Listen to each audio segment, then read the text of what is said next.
ರಸ್ತೆ ಎತ್ತಿನಹೊಳೆ ಕಾಮಗಾರಿಗಳಿಂದ ಸಂಪೂರ್ಣ ಹಾಳಾಗಿ ಕೆಸರುಗದ್ದೆಯಾಗಿದೆ. ಇದರಿಂದ ಬೇಸತ್ತ ಸ್ಥಳೀಯರು ರಸ್ತೆಯ ಮಧ್ಯೆ ಸಸಿ ನೆಟ್ಟು ಆಕ್ರೋಶವನ್ನು ವ್ಯಕ್ತಪಡಿಸಿದ್ದಾರೆ. ಸರ್ಕಾರದ ನಿರ್ಲಕ್ಷ್ಯ ಹಾಗೂ ಅಧಿಕಾರಿಗಳ ಬೇಜವಾಬ್ದಾರಿತನ ಜನರ ಕೆಂಗಣ್ಣಿಗೆ ಗುರಿಯಾಗಿದೆ. ಕುಡಿಯುವ ನೀರಿನ ಯೋಜನೆಗೆ ಕೋಟಿಗಟ್ಟಲೆ ಹಣ ವ್ಯಯಿಸಿದ್ರೂ ಕಳಪೆ ಕಾಮಗಾರಿಯಿಂದ ಸಂಚಾರ ದುಸ್ತರವಾಗಿದೆ. ಶಾಸಕರು ಮತ್ತು ಅಧಿಕಾರಿಗಳು ಗಮನ ಹರಿಸದಿದ್ದರೆ ರಸ್ತೆ ತಡೆದು ಪ್ರತಿಭಟನೆ ಮಾಡುವುದಾಗಿ ಸ್ಥಳೀಯರು ಎಚ್ಚರಿಕೆಯನ್ನ ನೀಡಿದರು.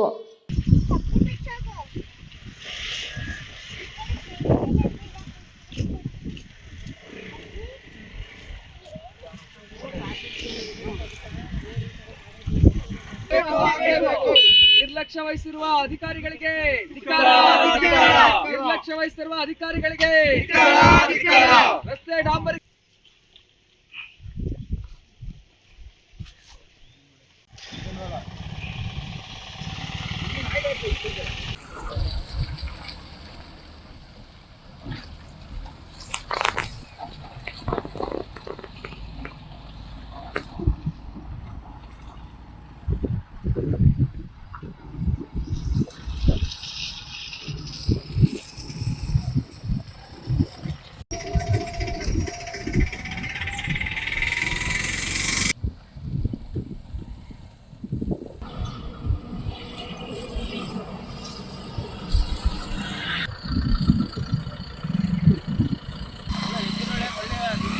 ರೋಡ್ ಸೈಡ್ ಮನೆ ನಮ್ದು.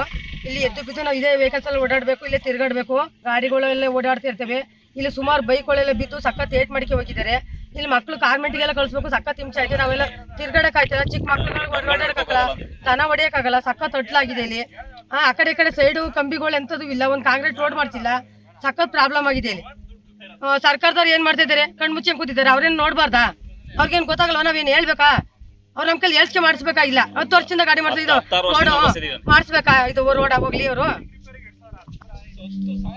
ನಾವಿಲ್ಲಿ ಸ್ಥಳೀಯರು ಈ ಪ್ರಾಜೆಕ್ಟ್ ಸ್ಟಾರ್ಟ್ ಆಗಿ 2014 ಶುರುವಾಗಿದ್ದು, ಅವತ್ತಿಂದ ನಾವು ಇಲ್ಲಿ ಕಷ್ಟ ಅನುಭವಿಸ್ತಿದ್ದೀವಿ. ಮೊದಲು ಸುತ್ತಾಡಿ ಹಳ್ಳಿ ಮೇಲೆ ಕಳಿಸ್ತಾ ಇದ್ರು. ಈಗ ಇದನ್ನ ಈ ಮಣ್ಣಿ ಗೊಚ್ಚೆ ಮಾಡಿಟ್ಟಿದ್ದಾರೆ. ಇಲ್ಲಿ ಜನಗಳು ತಿರುಗಾಡಕ್ಕಾಗ್ತಿಲ್ಲ. ಹೆಂಗಸರು ಮಕ್ಕಳು ನಡೆದುಕೊಂಡು ತಿರುಗಾಡಬೇಕು. ವರ್ಷ ಇಡೀ ಇದೇ ಥರ ಪ್ರಾಬ್ಲಮ್ ಇದು. ಹೇಳಿದ್ರೆ ಯಾವಾಗ ಹೊಸ ಮಣ್ಣು ಹಾಕ್ತಾರೆ. ನಮಗೆ ಇದು ಅರ್ಜೆಂಟು ರೋಡ್ ಆಗಬೇಕು. ಟಾರ್ ರೋಡ್ ಆಗತ್ತಂಗೆ ನಾವು ಸುಮ್ಮನೆ ಸ್ಟ್ರೈಕ್ ಮಾಡ್ತೀವಿ ಅಷ್ಟೇ. ತುಂಬ ಗಲಾಟೆ ಆಗುತ್ತೆ. ನಮ್ಮ ಮುಂದಕ್ಕೆ ಇದು ಮಾಡಿಕೊಡ್ಲಿಲ್ಲ ಅಂದರೆ ಅರ್ಜೆಂಟಿಗೆ ತುಂಬ ಗಲಾಟೆಗಳಾಗ್ತಾವೆ. ಇಲ್ಲಿ ನಾವು ತುಂಬ ದಿವಸದಿಂದ ಹೇಳ್ತಾ ಇದ್ದೀವಿ, ವರ್ಷ ಇದೇ ಮಾಡ್ತಾರೆ. ಮಳೆಗಾಲದಲ್ಲಿ ಭಾರಿ ಕಷ್ಟ ಆಗುತ್ತೆ ಇಲ್ಲಿ ತಿರುಗಾಡಕ್ಕೆ. ಇಲ್ಲಿ ತಿರುಗಾಡಕ್ಕೆ ಆಗಲ್ಲ, ವೆಹಿಕಲ್ಸ್ಗಳು ತುಂಬ ಕಷ್ಟ ಆಗ್ತಿದೆ. ಎಲ್ಲ ಬೈಕ್ನಲ್ಲಿ ಬೀಳ್ತಾರೆ. ಹೆಂಗಸರು ಮಕ್ಕಳು ತಿರುಗಾಡಕ್ಕಾಗ್ತಿಲ್ಲ. ಸ್ಕೂಲ್ ಮಕ್ಕಳಿಗೆ ತೊಂದರೆ ಆಗ್ತಿದೆ. ಮೊದಲೇ ಮಳೆಗಾಲ ಇರೋದ್ರಿಂದ ಭಾರಿ ಕಷ್ಟ ಅನುಭವಿಸಬೇಕಾಗಿದೆ. ತುಂಬ ಶೀಘ್ರವಾಗಿ ಕಸ ಆಗ್ಬೇಕು ನಮಗೆ. ಇಲ್ಲಾಂದ್ರೆ ಮುಂದಿನ ದಿನಗಳಲ್ಲಿ ಗಲಾಟೆ ಆಗುತ್ತೆ. ಇಲ್ಲಿ ಮಣ್ಣು ಬೇರೆ ಕುಸಿತಾ ಇದೆ ರೋಡಿಂದು. ಇದು ಅರ್ಜೆಂಟಿಗೆ ರೋಡ್ ಬಿದ್ದೋಗ್ಬಿಡ್ತಿಲ್ಲ ಅಂದರೆ ಮುಂದೆ ಭಾರಿ ಕಷ್ಟ ಅನುಭವಿಸಬೇಕಾಗುತ್ತೆ. ಯಾರಾದರೂ ಸ್ಥಳೀಯ ಬೇಗ ಇದನ್ನು ಮುಗಿಸ್ಕೊಡ್ಬೇಕು. ಇಲ್ಲಾಂದ್ರೆ ಮುಂದೆ ಹೋರಾಟ ಆಗುತ್ತೆ ಇದ್ರ ಬಗ್ಗೆ.